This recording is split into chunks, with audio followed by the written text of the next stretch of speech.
President and Madam Vice President, on your second day in office, you announced a comprehensive national strategy to fight the pandemic. Importantly, you called for a whole-of-government approach. Central to that strategy, you directed your team to activate the full resources of the federal government to get more shots in arms. We immediately got to work. First, to increase vaccine supply. Second, to get more vaccinators in the field. And third, to create more places where Americans can get vaccinated. We're putting equity front and center, partnering with states to increase vaccinations in the hardest hit and hard to reach communities.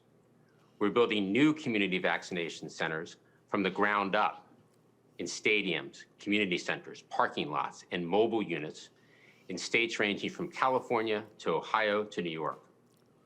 And we've expedited financial support to increase capacity at existing community vaccination centers nationwide, with over $2.2 billion in funding across 32 states, tribes, and territories.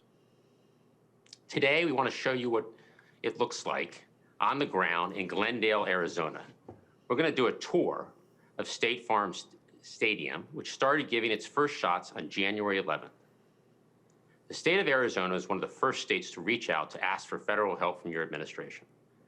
On January 21st, we decided to deploy 25 FEMA staff, including logistics staff, traffic managers and runners, and administrative support, helping enable the site to operate 24 hours a day, 7 days a week.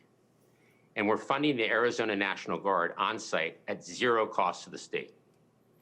Since opening, the site has administered over 160,000 doses, now averaging 8,000 vaccinations a day. This stadium is a model for other communities across the country and how they can operate in partnership with the federal government to vaccinate more people. Our support to the state goes beyond State Farm Stadium. We've deployed almost 300 federal personnel from FEMA and 3 other federal partners to support vaccination operations across the state. That includes over 100 vaccinators from HHS that we sent just this weekend. At the request of state and local leaders across the country, we've made the cost to build these sites fully reimbursable through FEMA. Just yesterday, FEMA awarded $20 million to the state of Arizona to support the COVID-19 response, including vaccination operations. These funds can help support building new community vaccination centers, just like this one. Here's a look at the site you're going to see today. There's a great team on the ground who's going to walk you through it. So now let me introduce you to Dr. Christ, the director of the Arizona Department of Health Services. Dr. Christ, over to you. Good afternoon, and we are so honored to have you here at State Farm Stadium in Glendale, Arizona. I want to take you into the command tent where we manage the day-to-day operations of the state's only and 24/7 state-operated vaccination site. So come on in. So State Farm Stadium is the first 24/7 vaccination site in Arizona. We have a dashboard that we monitor all of our data that we look at. And so we are averaging between 8,000 and 9,000 vaccines per day. That currently is both first and second doses. It's about 350 to 400 vaccines per hour.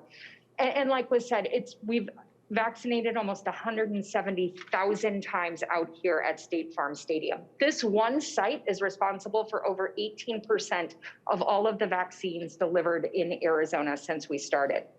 Our full capacity, though, here is 12,000 vaccines per day. Let me take you over to the site map. So we have an electronic registration system that people can either log in online and sign up, or they can call a call center if they're not comfortable working on the web. But they will come in, they will have an appointment, they will get checked in, and we will make sure that they are registered at the data verification. It's all done electronically. They will come around to our vaccination tents where they receive their vaccine and then are asked to stand for about 15 to 30 minutes. This is all done in the comfort of their own car, which is really important potentially as we head into the warmer months here in Arizona, and it allows for our vulnerable residents to stay socially distanced. During their 15 to 30 minutes that they are spending with us to make sure that they're safe, we are registering them for their second dose appointment, as well as getting them their vaccine card. We also have a really strong partner in Walgreens. They are set up and they manage a 24/7 pharmacy on site in State Farm Stadium. And the main goal of this site was to really accelerate getting vaccine into the arms of Arizonans. This has accelerated our efforts here in Arizona. And we weren't sure what a 24/7 site would look like. We weren't sure that we would have the demand that we needed. However, our sites and appointments book up very quickly, and our flow through the night is just the same as it is during the day. So we're running about 350 to 400 people through per hour. What that has helped with is the 24/7 nature of this operation allows us to ensure that no dose expires or goes unused. So we've also got plans with our other pods in the valley that they can transfer vaccine to us to make sure that they're not going to expire doses as well. We are still in our phase 1A and prioritized 1B populations here in Arizona. And there's an eligibility whether you call in or you sign up here. But we're still doing healthcare workers, long-term care residents, protective services, our educators and childcare, as well as adults over the age of 65. One of the other things that we've found really helps us keep up with our vaccine supply is to offer +1s. So that is a clinical decision that is offered to somebody else who may have accompanied that individual in the car, whether it's a caretaker, a family member.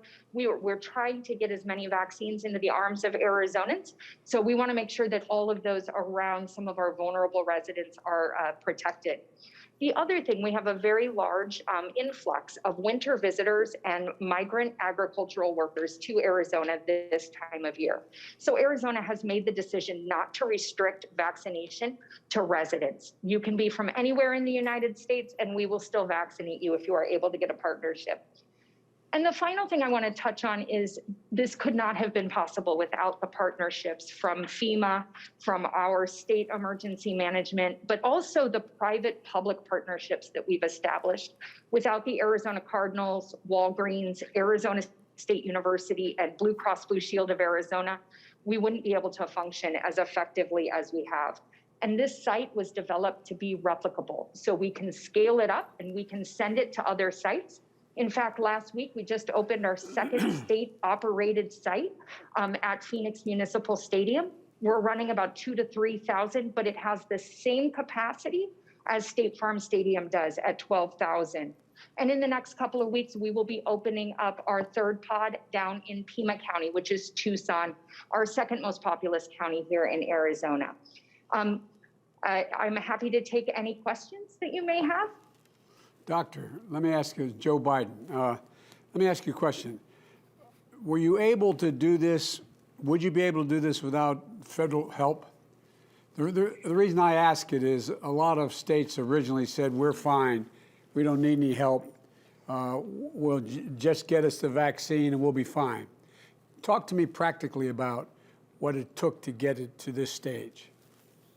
So without the federal funding and without the federal partnership, this would be a huge logistical lift. And so the fact that we've got such great partnership with our federal partners, whether it's FEMA, whether it's HHS, that's been the crux. And so without that funding and the vaccine and the vaccinators that have come out here, along with all of the logistical support that we've gotten, it's a huge lift to put something like this together.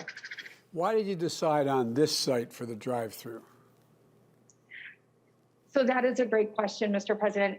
One of the things is our partnership with the Arizona Cardinals. So Michael Bidwell and the Cardinals have been strong partners throughout the COVID response.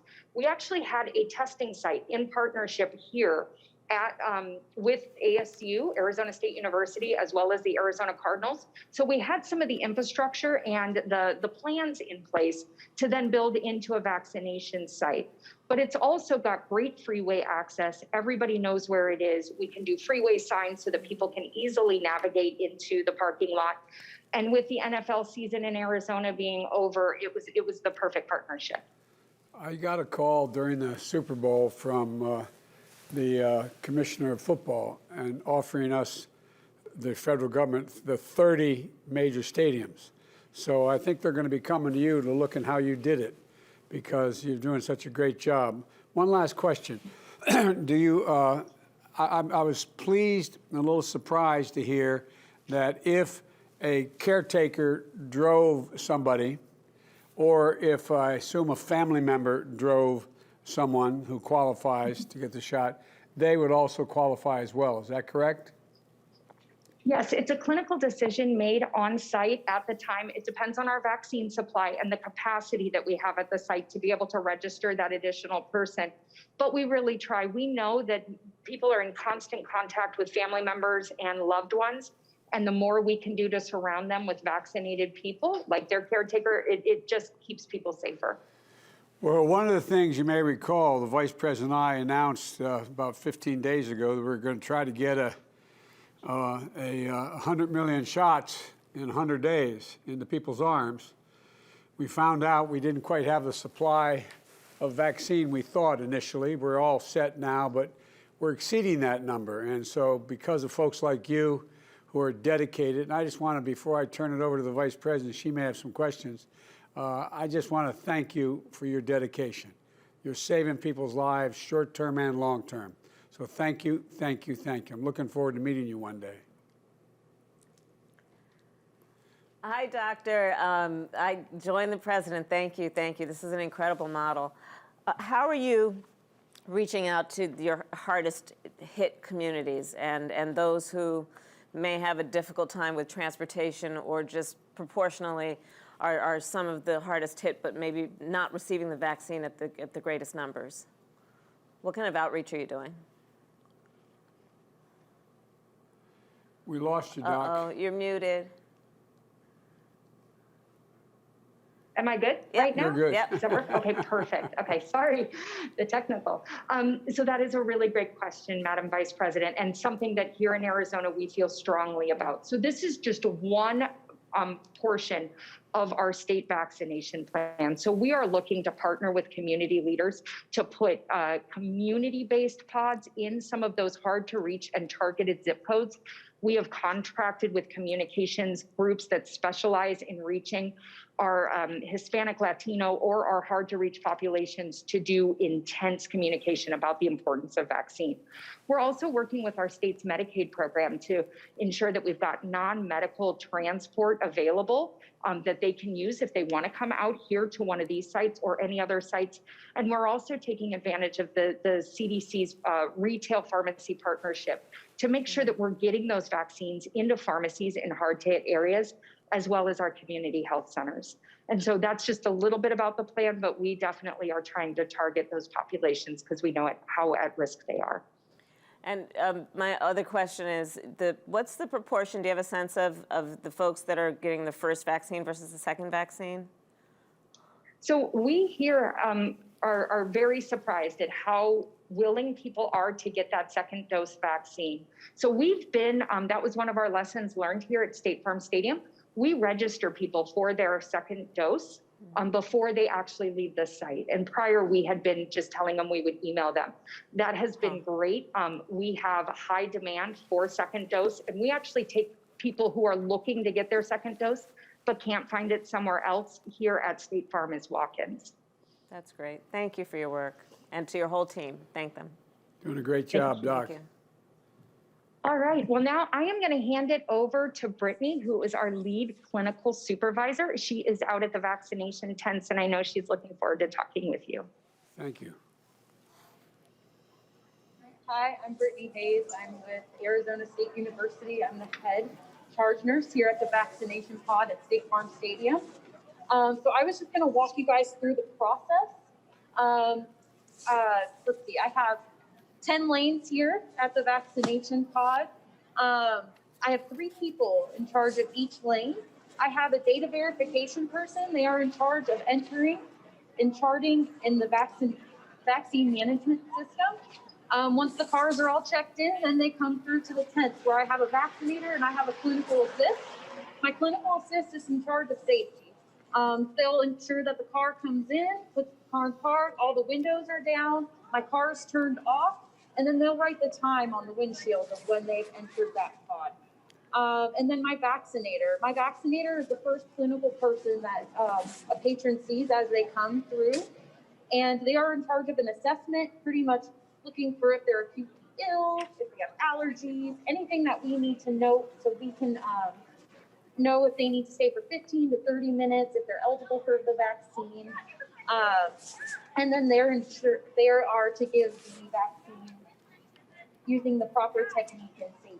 So safety is a big part of what I'm in charge of here, ensuring that sharps containers are used properly, PPE equipment is used properly as well, infection control risks, ensuring that we are giving the vaccines through the car door windows if we can, and then in charge of contraindications to the vaccine. So some of the challenges that I have endured here, as you know, this is a big operation. We have a mix of volunteers and staff. So just making the process as simple as possible so somebody can come in not knowing anything about what we're doing, and then training them as easily as possible and getting them to work an 8-hour shift safely and effectively. And I think we have really narrowed it down here at my vaccination station to where we do a huddle, they are given their pertinent information, and then they are trained by the previous staff. And then as far as other challenges, we are 24/7 site, so the no production has been a challenge for me, so we have to implement things on the fly. And how do you communicate that with 50 people that are working your site? So I have dedicated leadership staff that are here and help me with anything I need, and they are wonderful, and their dedication is greatly appreciated. And then as far as some of the successes, I mean, we were vaccinating one vaccine per 10 seconds. So I feel like that is very impressive, and we are giving people hope, giving volunteers and staff purpose, and then feeling united. This has been a long year, and I'm just thrilled that we can give that unity back. We're really proud of you. Thank you. No, I really mean it. Tell me about the number of volunteers. Are these pure volunteers? They get per diem, or are they pure volunteers? Partnered with Blue Cross Blue Shield for our volunteers. I'm not exactly sure everything that goes into that process, but over 50% of probably what is on my vaccination pods here are volunteers. All of our datafication people are volunteers. And when someone comes through in a vehicle, do they have to demonstrate proof of eligibility, or have they also been cleared before they get to that tent? That's what I'm for. The charge nurse, I have dedicated that to them to make that decision. If they have allergies or something along those lines, immunocompromised, if they had COVID and had the convalescent plasma, that's my job to dig a little deeper than what the assessment of the vaccinator is, and to really see that they are eligible, because I want to give the vaccine to everybody possible. Now, in Arizona, what is the age eligibility for coming through that tent? So since we are doing the Pfizer vaccine, it is 16 and over, but the 16 and over has to be, the appointment needs to be made online. If they are walk-in, it does have to be 18 or older due to them just being minors. Gotcha. And what do you hear from the folks coming through that get the vaccine, that actually get the shot in their arm? What are the kind of things you most often hear from them or your volunteers? They're amazed. Yeah, no, I'm sorry. They're amazed by the process, the smoothness. I hear that a lot. I hear a lot of other touching stories, you know, that people have gone through due to COVID, and you know, they're here, and really we're instilling hope. A dose of hope is what I've been calling it. I've heard, but the smoothness of the process is what I hear most. Last question I have: how can we best support you and other frontline workers?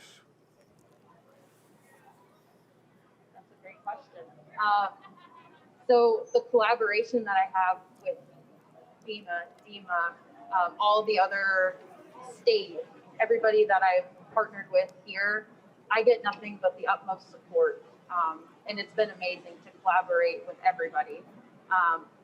They check in. If I need something, it's done. They know that I'm trying to do everything to make this safe and efficient. So Well, support, yeah. are you a freshman at the university? No. I'm teasing. You look like a No. freshman. Well, thank you. Well, no, thank you for what you're doing. It really matters. As I said to Doc a few moments ago, Dr. Chris, we committed when we got in that we were short on vaccines and short on organization, and when we got sworn in, and we committed to do 100 million vaccinations in the first 100 days, and we're exceeding that. With the grace of God, the goodwill of neighbors, and help of people like you, we're going to end up doing more than that. So thank you for what you're doing. You're saving people's lives. Absolutely, and I'm more than happy to be here. I'm going to turn it over to the Vice President. She's got the tough questions. Hi, Brittany. Oh, okay. Hi. Hi, thank you for everything you're doing. You are a role model of how this kind of approach can work. And thank you for that, because it's not easy being a role model and being one of the first. But that being said, you're a leader really in the country around what you're experiencing right now and how that can help others that start to pop up. And we intend on doing this around in many places around the country. So what would your advice be to others who are setting up an operation like yours? What did you learn worked and what didn't work, so we can learn from whatever you have experienced? I think, like I said, one of my biggest challenges was staffing and just how to incorporate. I feel like I had incorporated things that I had worked, as a bedside nurse, getting a huddle together, getting a process together. I have made a actual charge binder, is what I've been calling it, that has everything my charge nurse would need to know to be able to run the site efficiently. And then I'm always available for questions and support. I think that's the biggest thing, is to let them know they're not alone in making decisions and being able to keep our patrons and staff safe. That's great. Thank you so very much. You're doing it, and you're making a huge difference, and you are inspiring all of us. So thank you for everything you are doing. It really does matter in such a big way. Thank you. Thank you. Are you a nurse?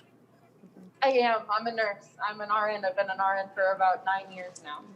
Well, I know, having been a significant consumer of health care, I can tell, I know the Vice President knows this when I say it, doctors let you live. Nurses make you want to live. If there's any angels in heaven, they're all nurses, male and female. And that's not an exaggeration. That's right. That's the God's truth. Thank you for all you do. Thank you very much. Thank you. Okay, All right, keep it going. I'm going to turn it back to Dr. Chris. Okay. Thank you so much, Brittany. She is one of our most dedicated nurses out here, but we have such a great team. Behind us, you can see, this is the site behind us. Takes about 30 minutes to go from the time you pull on to the time you leave. But with me, I have our acting regional administrator for FEMA, Tammy Luttrell, and the head of the Arizona National Guard, Major General Michael McGuire. So I'm going to turn it over to Tammy.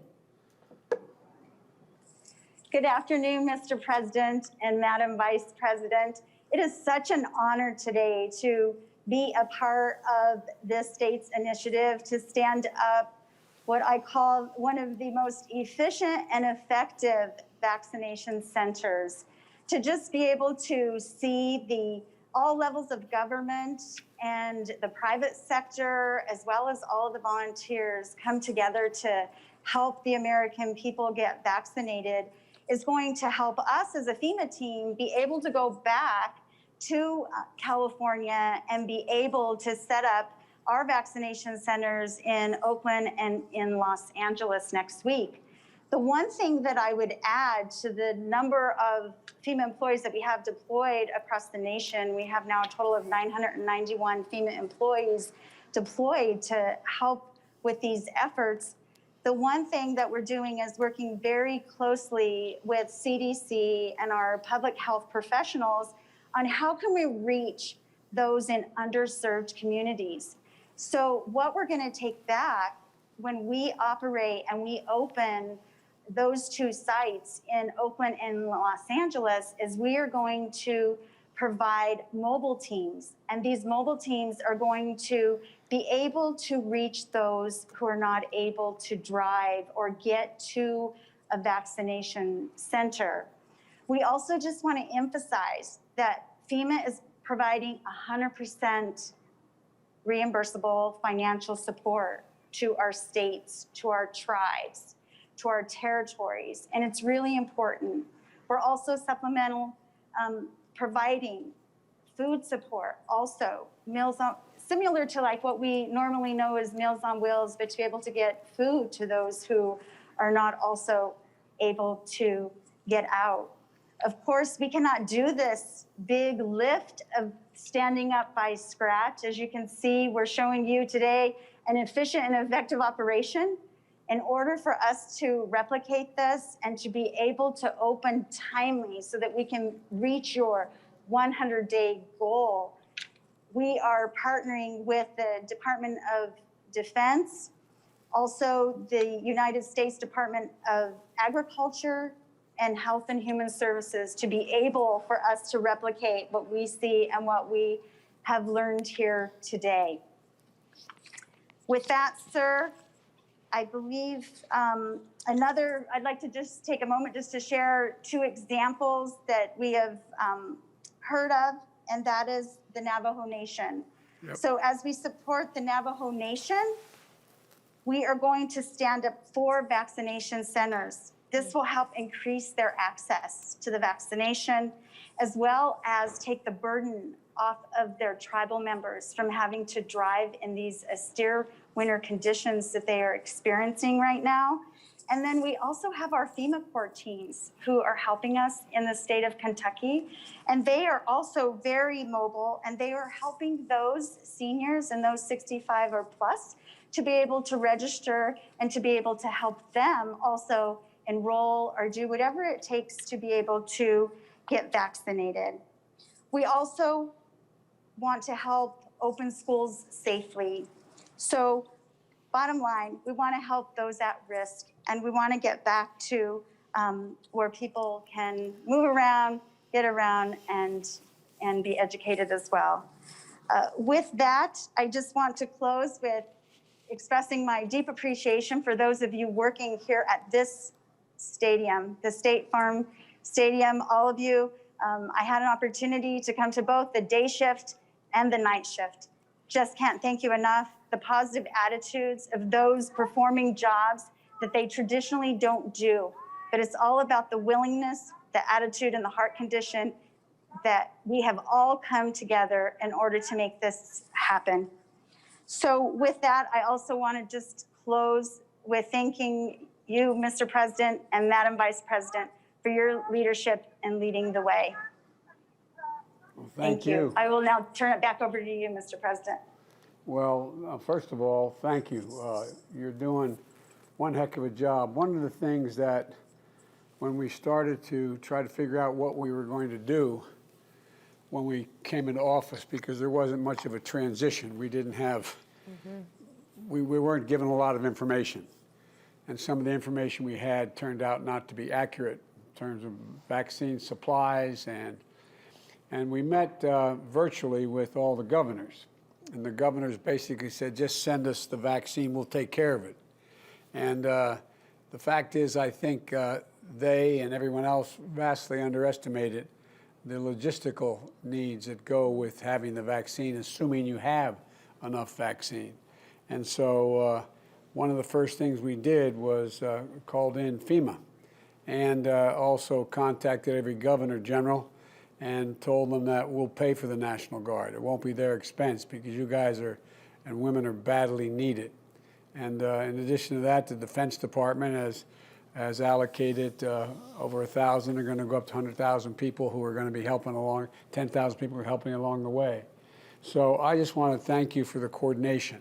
I mentioned this to Dr. Crystal earlier, but the coordination is really, really matters. And we've got people who know what they're doing, starting with the doc and you two both with FEMA and well as the National Guard. That's your business.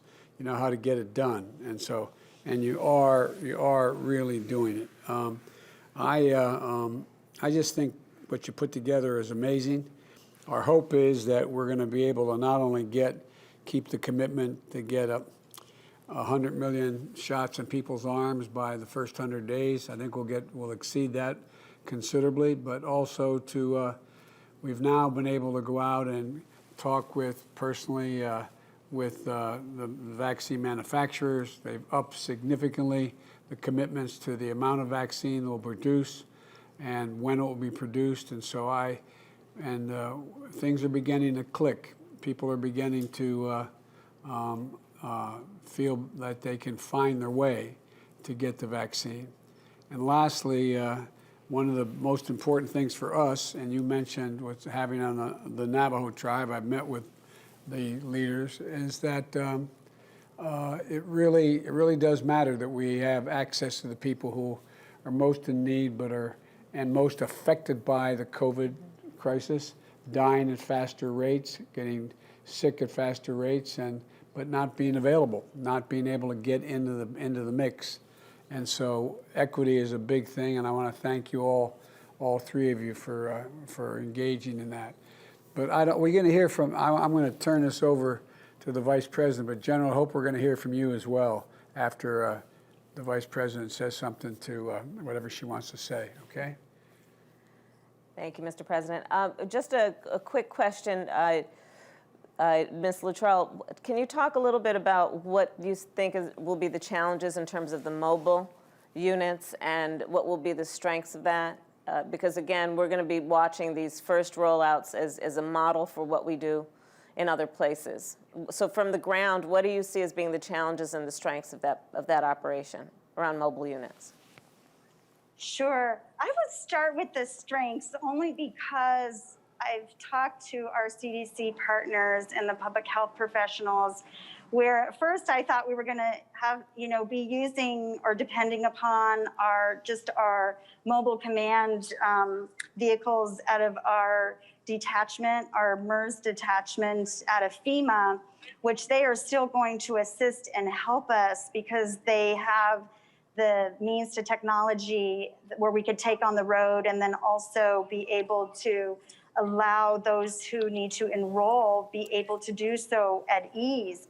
But after talking with CDC and the public health professionals, they educated us and let us know that there are mobile operations within the public health sector that are really good at mobile operations. So we're going to maximize as much as we possibly can and not just lean on our own understanding or our own FEMA resources in order to go mobile. So a lot to learn still, but we're staying optimistic that we're going to once again be able to come together and be able to reach those who need us the most. Thank you. Thank you. Thank you, ma'am. General, how you doing? I'm doing good, Mr. President. How are you today? Better for seeing you, man.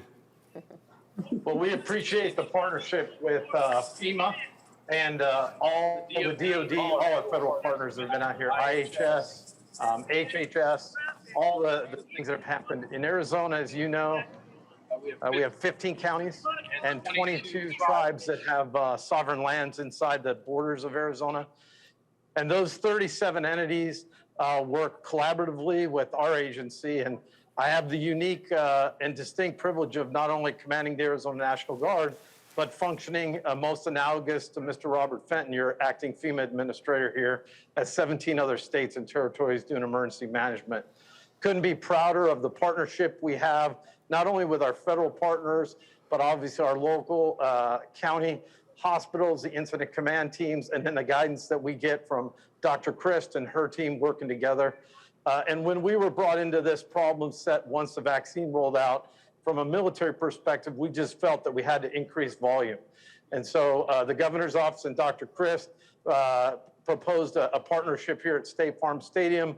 We put a team of planners together with all of health services and brought in a whole lot of volunteers. And as you can see, over half of this is now staffed by volunteers. We feed them while they're here. We provide them a work rest cycle. But literally the idea is to get this functioning with as little help from the Guard as possible so we can replicate this in all 15 counties all around the state. And we couldn't do it without the federal partnership, especially the financial resources and obviously the delivery of the vaccine. So thanks for all you're doing there on the federal team. And I look forward to continue to replicate this around Arizona and hope plagiarism is the highest form of flattery. That's what we say. So if everyone wants to copy what Arizona's doing, we think we've got it figured out here. So thanks, Well, sir. you sure have it figured out at that spot, General. And thank you for all you've done, and thank you for what you do. You've probably been deployed with your group several times in the last 10 years, so thank you for that as well. Madam Vice Yes, sir. President? Thank you, General. Thank you very much for all, and please thank all your troops for us. Thank you. Yes, ma'am.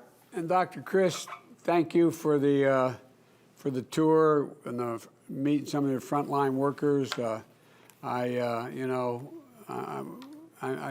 sorry that we weren't in a position that the governor could be with us today, but he's been very, very cooperative, very helpful. He's stepped up, and this is the kind of partnership between the federal and state governments that I think and the private sector had helped us vaccinate more people more quickly and to get ahead of this virus instead of behind it. And we're optimistic that we'll have enough of the vaccine in the pipeline to be able to provide shots for including double shots for over 300 million people before we get through the summer.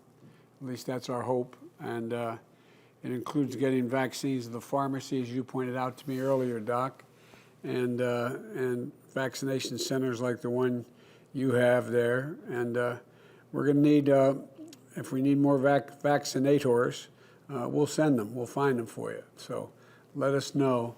And again, I want to thank you very, very much for your leadership and look forward to, I wish we were in a situation, it sounds it's counterintuitive, because of COVID, we can't see you, come and see you, which we ordinarily be doing, getting on a plane and coming out and looking firsthand. But you know, the fact is that you're the reason why we're going to beat this disease, and we will beat it.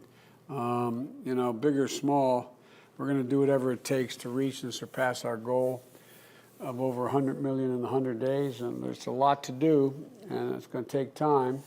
We're going to face some setbacks along the way, including the complication of the strains that we're seeing from South Africa and other places. But I know we can do it. We've never failed as a country when we've done things together. Never, ever, ever, ever fail when we're united. And you guys are the example of unity. So thank you, thank you, thank you. Madam Vice President? Well, thank you all. As one of the first of this example of the partnership between the federal government, state, local, you all really are a model, and there are folks around the country who are going to benefit from the work you all are doing on the ground in Arizona. People who may not know your name, people you may not meet, but are going to be forever benefited because of your around-the-clock hard work. You are taking this on as a personal mission on behalf of folks who need your help, and you are there to do what's necessary. So thank you. Together with Governor Ducey, Senator Sinema, and Kelly, and so many others, I think we're showing how when we are unified, we can get a lot of good work done. So thank you all. There's no such thing as a red state or a blue state when it comes to COVID. There's no such thing as Democrat or Republican when it comes to COVID. When we stand united, there's not a damn thing we've been unable to do, and you're the perfect example of that. So thanks again. Stay safe, and thank you.